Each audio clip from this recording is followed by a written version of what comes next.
Story zone, তোমার অনুভূতিদের খুঁজে নাও এখানেই। দীর্ঘদিনের মান অভিমানে মায়া কান্নায় ফুপিয়ে হৃদের গালে কপাল ঠেকিয়ে রাখল। হৃদ খানিকটা নরম হয়ে আসলো। রেলিং ছেড়ে বাম হাতটা ক্রমশ নেমে আসে মায়ার কোমরে। চোখের পলকে যেন হৃদের দু হাতের অবস্থান হয়ে গেল মায়ার জামা ভেদ করে তার উন্মুক্ত কোমরে। শক্তপোক্ত উষ্ণ হাতে ছোঁয়া পেতেই মায়ার সর্বাঙ্গ কেঁপে উঠল শিহরণে। হৃদের গাল থেকে কপাল উঠিয়ে বসতে চাইলে হৃদের হ্যাঁচকা টান পড়ল মায়ার কোমরে।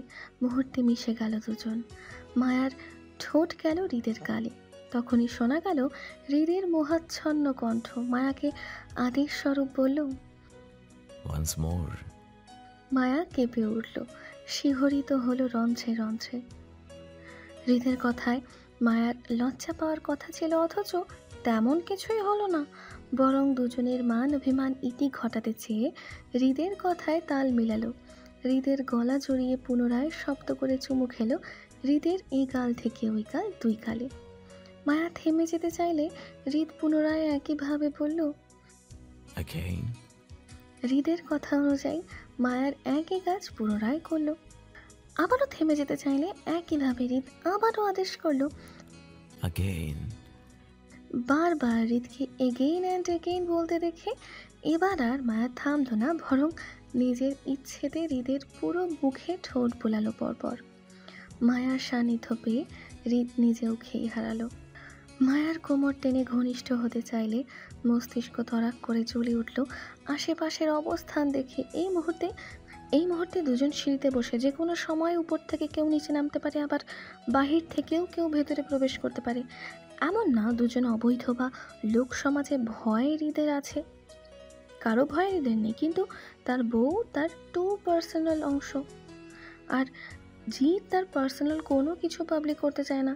তার ঘনিষ্ঠ মোমেন্টগুলোও তার বেডরুমের বাহিরে যাবে না কখনো। হৃদ আশপাশটা লক্ষ্য করেই মায়াকে নিয়ে উঠে দাঁড়ালো। মায়াকে কোল থেকে নামাতে নামাতে বলল, নর্মাল মানুষের মতো জড়িয়ে ধরা মনে হয় তোমার ডিকশনারিতে নাই, তাই না? যখন তখন বানরের মতন লাফিয়ে ঝাঁপিয়ে পড়তে মন চায় শুধু। মায়া তার গায়ের জামাটা টেনে ঠিক হৃদের দিকে তাকালো। হৃদের কথায় কিছু বলল না। হৃদকে কিভাবে বুঝাবে মায়া এই মুহূর্তে কতটা খুশি তাকে দেখে? এমন লাফিয়ে ঝাঁপিয়ে না পড়লে কি শান্তি লাগে? হৃদ ঝুঁকে ফ্লোর থেকে তার ফোন আর মায়ার ব্যাগ উঠিয়ে মায়ের দিকে এগিয়ে দিতেই মায়া সেটা হাতে নিতে নিতে মিনমিন গলায় বলল, আমি আপনাকে অনেক মিস করছিলাম তো। মায়ার কথায় হৃদ মায়ের আদলে মুখশ্রীর দিকে তাকালো। এক দৃষ্টিতে মায়ের মুখের দিকে তাকিয়ে অল্প সময় নিয়ে বলল, বাসায় যাও। হৃদের কথায় মায়া অস্থির ভঙ্গিতে নাহুজ করে তৎক্ষণাৎ বলল, না, আমি কোথাও যাব না, আপনার সাথে। মায়ার কথায় হৃদ ফোনটা পকেটে রাখতে রাখতে বলল, আপনার সাথে থাকার জন্যই তো আসলাম। তবে এখন বাসায় যান, রেডি হন। সন্ধ্যায় আমি গাড়ি পাঠাবো, আপনার শ্বশুর বাড়িতে চলে আসবেন। হৃদের কথায় মায়া খানিকটা অসন্তুষ্ট হলো। তবে হৃদের মনোভাব বুঝতে না পেরে বলল, আপনি আমার উপর রাগ করে নেই তো? সেটা রাতেই বুঝে যাবেন। আমি থাকি না আপনার সাথে, আমাকে সঙ্গে নিলে কি হয়? বাসায় যান, রাত দিয়ে আসবে আপনাকে। মায়া হৃদের সঙ্গে থাকতে চেয়ে মিনমিন করে পুনরায় বলতে চাইল, আমি থাকি।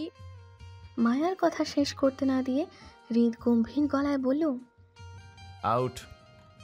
ফেরি লাইটের আলোয় উজ্জ্বল চারপাশ, চাকচিক্য আলোয় মুখরিত খান বাড়ির সদর গেট হতে বিশাল বাড়িটি। অন্ধকার সন্ধ্যায় তারার ন্যায় ঝলমল করছে চারিপাশ। মায়া এমনই সন্ধ্যায় হৃদের পাঠানো গাড়ি থেকে নামলো আড়ষ্ট ভঙ্গিতে। জড়তার দৃষ্টি ফেলল আশেপাশে। অসংখ্য মানুষের আনাগোনা দেখা গেল ব্যস্ততার পা চালিয়ে। মায়া নীরবে শুধু হৃদকেই খুঁজল আশেপাশে, কিন্তু কোথাও সন্ধানকৃত মানুষটিকে দেখতে না পেয়ে তাকালো সামনে। খান বাড়ির সামনে কিছু পরিচিত মুখ দেখলো দাঁড়িয়ে। তার মধ্যে আরাফ খান, ফাহাদ আর রাদিফকে দেখলো একত্রে দাঁড়িয়ে কাজের লোকদের তদারকি করছে ব্যস্ততায়। মায়া সেদিকেই তাকিয়ে রইল, হৃদকে দেখতে পাওয়ার আশায়, হয়তো তাদের আশেপাশে আছে কোথাও। জুই গাড়ির অপর দরজা খুলে নামতে নামতে চারপাশে দৃষ্টি ফেলল খান বাড়ির বিশাল আয়োজন দেখে। ছোট ছোট ফেরি লাইটের আলোয় সন্ধ্যাটা যেন দারুণ লাগলো জুইয়ের। মন ছুঁয়ে যাওয়ার মতো শীতল হাওয়া আছে পরিবেশে। জুই বেশ উৎফুল্লতা নিয়েই আশপাশটা দেখতে লাগলো। এর মধ্যে রাহাত গাড়ির ডিকি খুলে মায়াদের ব্যাগ হাতে নিয়ে বিনয়ে ডাকলো মায়াকে। মায়ার ধ্যান ভাঙতেই রাহাত বলল, বাবি বাড়ি ভেতরে চলুন। ইতস্তত মায়া বোধ করলো বাড়ির ভেতরে যেতে। মায়ার জানা নেই খান বাড়িতে কে কে জানে হৃদ মায়ার সম্পর্কের কথা। সবাই কেমন দৃষ্টিতে দেখবে মায়াকে। হৃদের সঙ্গে দেখা করার জন্য তাড়াহুড়ো করে চলে তো আসলো মায়া, কিন্তু খান বাড়িতে পা রেখে মনে হলো মায়ার এখানে আসাটা উচিত হয়নি, বরং ও ভুল করেছে। সবার মুখোমুখি হওয়ার সাহস মায়া এখনও জুগিয়ে উঠতে পারেনি। খান বাড়ির ফাংশানে খান পরিবারের প্রতিটি সদস্য হতে তাদের আত্মীয় স্বজনরা পর্যন্ত উপস্থিত থাকবে। সবাই যদি মায়ার সম্পর্কের কথা জানে, তাহলে এর জন্য অবশ্যই মায়াকে নানান প্রশ্নের মুখোমুখি হতে হবে। তাছাড়া খান বাড়ির প্রতিটা পারিবারিক ফাংশানে শশীর উপস্থিতি দেখা যায়। আজকে থাকবে স্বাভাবিক, যেখানে শশী আছে সেখানে মায়াকে কেউ সহজে মেনে নিবে না, এটাও স্বাভাবিক। তাছাড়া শশী বা মায়াকে কিভাবে মেনে নিবে তার ভালোবাসার মানুষের বউ হিসাবে? আদৌ সেটা সম্ভব হবে শশীর জন্য? হয়তো সম্ভব নয়, কিন্তু তাই বলে মায়ার বা কী করার আছে এতে? মায়া তো আর প্রেমিকা নয় যে রিলেশন ব্রেকআপ করে নিবে। মায়া হৃদ খানের বিয়ে করা বউ, আর বউয়ের সাথে স্বামীদের কখনো ব্রেকআপ হয় না, বরং তালাক হয়। আর এখানে মায়া বা ওর স্বামী কখনোই তালাক চায় না। তাই যত কিছুই হোক না কেন, মায়া কোনো কিছুর বিনিময়ে নিজের স্বামীকে ছাড়বে না অন্য কারোর জন্য। শশী যদি ওর স্বামীর পাস্ট হয়ে থাকে, তাহলে মায়া প্রেজেন্ট। অতীত সব সময় অতীত হয়, অতীত কখনো বর্তমান হতে পারে না, আর না মায়া কখনো হতে দিবে। এবার যত ঝড় তুফান আসুক না কেন, মায়া সব কিছুর সাথে লড়াই করে নেবে, তারপরও ছাড়বে না। অস্বস্তিকর পরিস্থিতিতে পড়ে মায়ার বুক ভারী হয়ে আসলো তিক্ত ভাবনায়।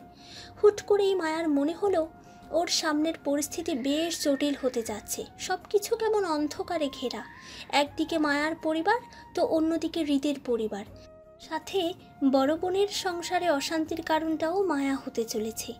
তিক্ততা ভাবনা, অস্বস্তিকর পরিস্থিতিতে পড়ে মায়া গায়ের ওড়নাটা মুঠোয় চাপল। নীরব চোখে আবারও হৃদের সন্ধান করে রাহাতকে প্রশ্ন করে বলল, আপনার ভাই আপনার ভাই কোথা? মায়াকে কথাটা আর শেষ করতে হলো না, তার আগেই রাহাত চট করে বুঝে নিয়ে বলল, হৃদ ভাই তো বাড়িতে নেই বাবি, ভাই আছেন ওনার বাবার সাথে। আসলে সামনে নির্বাচন তো, তারপর আবার ভাই অনেক দিন পর চট্টগ্রাম আসলো, সেজন্য দলের সদস্যের সাথে আলোচনা মিটিং করছেন তিনি। মধ্যরাতের আগে ভাই বাড়িতে ফিরতে পারবে না বাবি। মায়ার কষ্টটা যেন দ্বিগুণ হলো। হৃদের আশায় এ বাড়িতে এসেছিল সে, এখন হৃদকে না পেয়ে মায়া যেন মুহূর্তে অসহায় হয়ে পড়ল। একদিকে হৃদের পরিবার, তো অন্যদিকে সবার কঠিন কঠিন সব প্রশ্নের মুখোমুখি সে কিভাবে করবে? হৃদ তো মায়ার পাশে নেই, কিভাবে জবাব দেবে মায়া? আমি এখানে এসেছি সেটা আপনার ভাই জানেন? আগের ন্যায় রাহাতের ঝটপট উত্তর আসলে তক্ষুনি। কি বলেন ভাবি, ভাই জানবে না আপনি এসেছেন সেটা? ভাই তো আমাকে দিয়ে গাড়ি পাঠালো আপনাকে এখানে নিয়ে আসতে। ভাই বাসায় ফিরে যেন আপনাকে দেখে, এই জন্য। অস্বস্তিতে মায়া ছোট্ট করে উত্তর করলো রাহাতকে। জি ভাবি চলুন। মায়ার সামনে হাঁটতে গিয়েও থেমে যায়, পিছন ফিরে ইতস্ততায় রাহাতকে বলল, সবাই কি আমার উপর রেগে আছেন রাহাত ভাই? মায়ার কথাটা প্রথমে বুঝতে না পেরে খানিকটা অবাক শুনেই মায়াকে শুধিয়ে রাহাত বলল, সবাই আপনার উপর কেন রাগ করবেন ভাবি, কিসের জন্য? রাহাতের প্রশ্নে মায়ার অস্থিরতা দ্বিগুণ হলো। এলোমেলো দৃষ্টি এদিক সেদিক ঘোরাতে গিয়ে জুইয়ের সঙ্গে চোখাচোখি হলো। জুই মায়ার কথায় ওর দিকেই কৌতূহল দৃষ্টিতে তাকিয়ে আপাতত সেও রাহাতের মতন জানতে চায় খান বাড়ির সবাই কেন মায়ের উপর রাগ করে থাকবে, কিসের জন্য। মায়া নিজের অপরাধী দৃষ্টি জুই থেকে সরিয়ে তাকালো রাহাতের দিকে, মিহি স্বরে পুনরায় বলল, আপনার ভাইয়ের সঙ্গে আমার বিয়ের ব্যাপারটা নিয়ে কেউ? আবারও মায়ার অল্প কথাতে চট করে বুঝে গেল রাহাত। মায়াকে আশ্বস্ত করে বলল, না ভাবি, আপাতত কেউ রেগে নেই আপনার ওপর। সবাই আপনাকে ফাহাদ ভাইয়ের শালি বলেই জানেন এই বাড়িতে। আমার মনে হয় হৃদ ভাইয়ের বাবা মা ছাড়া বাকিরা কেউ আপনাদের বিয়ের ব্যাপারটা এখনো জানে না। হ্যালো ডিয়ার লিসেনার্স, আপনারা শুনছেন স্টোরিজ অন প্রেজেন্টস ধারাবাহিক পর্ব গল্প। আমাদের সামগ্রিক প্রচেষ্টাকে উৎসাহিত করতে লাইক এন্ড কমেন্ট করতে ভুলবেন না। Thank you. যদি জানতো তাহলে অবশ্যই এই নিয়ে দাদা দাদি অথবা অন্য কেউ আমাকে প্রশ্ন করত। তাছাড়া বিয়ের ব্যাপারটা এতদিনে আপনাদের বাড়িতে ছড়িয়ে পড়তো। যেহেতু এসব কিছুই হয়নি, তার মানে এখনও কেউ জানে না হৃদ ভাইয়ের বিয়ের ব্যাপারটা নিয়ে। আপনি নিশ্চিন্তে থাকুন ভাবি, এসব বিষয়ে আপনার টেনশন করতে হবে না। ভাই আছেন, তিনি দেখবেন সবটা। আপনি ভিতরে চলুন ভাবি, আপনাকে বাসায় ভিতরে দিয়ে আমাকে আবার ভাইয়ের কাছে ফিরতে হবে। চলুন। রাহাতের কথায় মায়া আশ্বস্ত হলো। মনে হলো আসলেই হৃদ আছে ওর পাশে। যে কোনো কঠিন পরিস্থিতিতে হৃদ কখনোই মায়াকে একা ছাড়বে না। মায়া স্বস্তির হতে হতে পা চালালো সামনে, সঙ্গে জুঁইও হাঁটলো। কিছুটা পথ সামনে যেতেই চোখে পড়লো রাদিফের। তৎক্ষণাৎ উৎফুল্লতাতে ভাবি বলে মায়াকে চিৎকার করে ডাকতে কেউ থেমে গেল আশেপাশের কোলাহল পরিস্থিতি দেখে। এত মানুষের সামনে মায়াকে ভাবি বলে ডাকাটা দৃষ্টিকটু দেখাবে।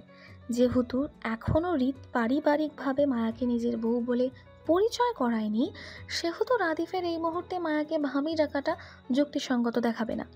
এতে মায়ের অসম্মান হতে পারে।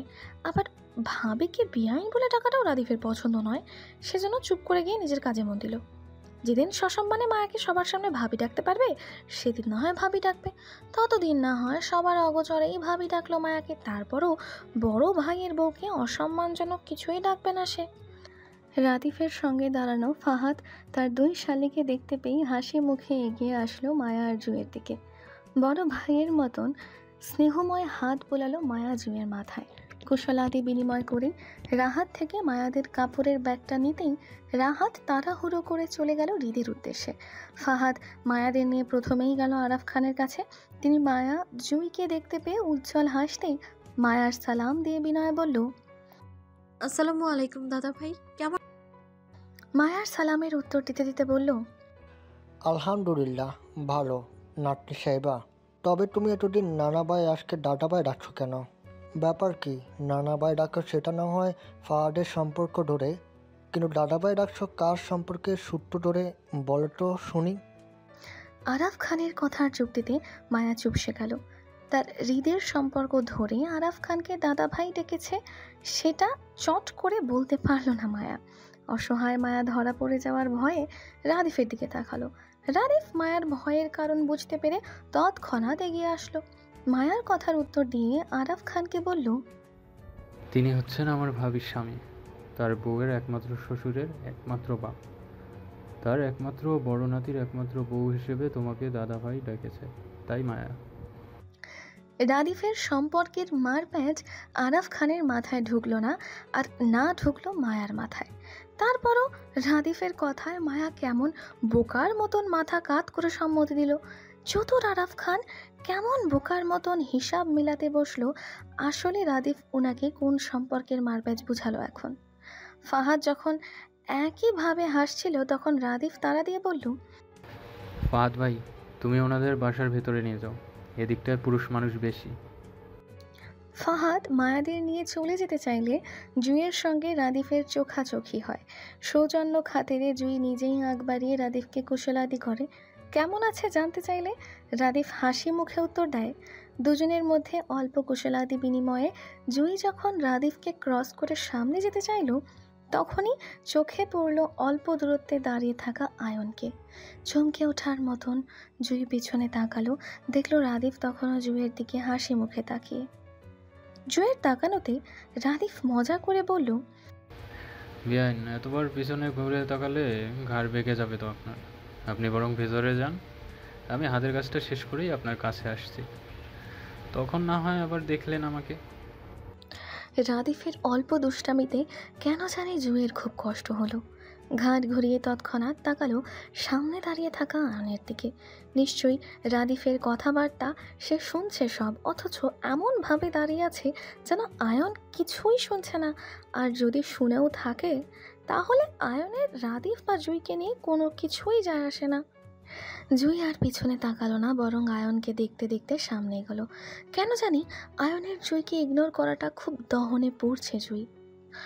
যদিও জুই চেয়েছিল আয়ন জুই থেকে দূরে থাকুক, কিন্তু আজ কেন জানি আয়নের দূরত্বটা স্বাভাবিকের ন্যায় মেনে নিতে পারছে না জুই। জুইয়ের মনে হচ্ছে আবার আগের মতন হয়ে যাক দুজনের সম্পর্কটা। আয়নের সঙ্গে রাতভর কথা হোক জুইয়ের। আচ্ছা, জুই কি আয়নের সঙ্গে একবার কথা বলে দেখবে? একটু কুশলাদি বিনিময় করলেও তো মন্দ হয় না। ধীর স্থির চিন্তা ভাবনায় জুই আয়নের বরাবরই হতে প্রথম আস্তে করে সালাম দিতে চেয়ে জুই বলল, আসসালাম।